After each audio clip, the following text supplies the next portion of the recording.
We have learned at a terrible and a brutal cost that retreat does not bring safety, and weakness does not bring peace. And it is this lesson that has brought us to Vietnam. Uncounted Americans were still vacationing. The bright summer days were delightfully long and carefree. The spending reflected the freedom from want. Yet, the realism of the times remained inescapable for all. Limited and controlled as our role may be, we are committed to help defend a small and valiant nation. The Vietnam crisis that now so urgently calls on Americans is explained by the President in this manner. What are our goals in that war-stained land? First, we intend to convince the communists that we cannot be defeated by force of arms or by superior power. Second, once the communists know, as we know, that a violent solution is impossible, then a peaceful solution is inevitable. The news breaks big in city and town. In one of his most important pronouncements on Vietnam, President Johnson says military strength will be increased from 75,000 to 125,000 men.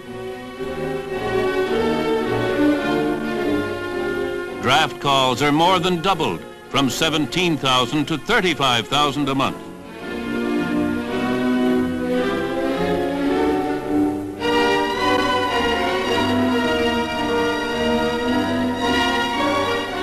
There is a familiar look to it all.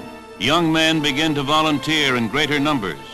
The President says it is not necessary now to order reserve units into active duty.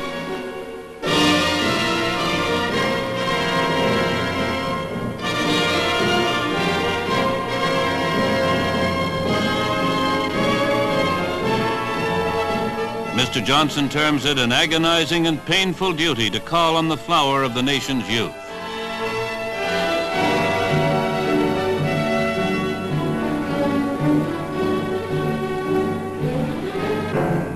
This is the face of the war in Vietnam. The regulars, including paratroopers, are combing the jungle areas for the Viet Cong always hidden there.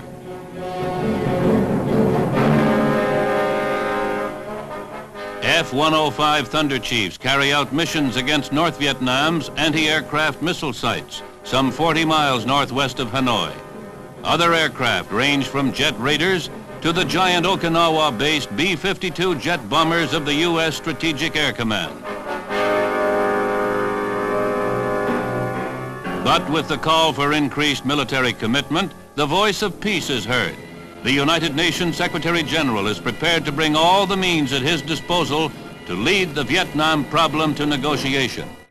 And as the President reaffirms, we are ready now, as we have always been, to move from the battlefield to the conference table.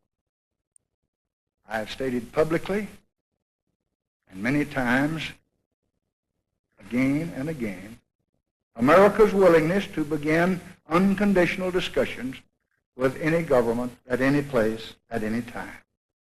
15 efforts have been made to start these discussions with the help of 40 nations throughout the world. But there has been no answer. But we are going to continue to persist, if persist we must, until death and desolation have led to the same conference table where others could now join us at a much smaller cost. We will always insist, says the President, that the people of South Vietnam shall have the right to shape their own destiny. It was the purpose of the 1954 Geneva Agreements that the Vietnamese shall not have any government imposed upon them by force and terror. Mr. Johnson states that as the battle rages, We shall continue as best we can to help the people enrich the conditions of their life, to feed the hungry and to tend the sick,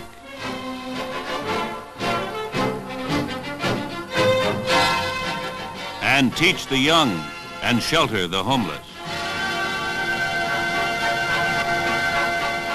The President has said, we did not choose to be the guardians at the gate, but there is no one else.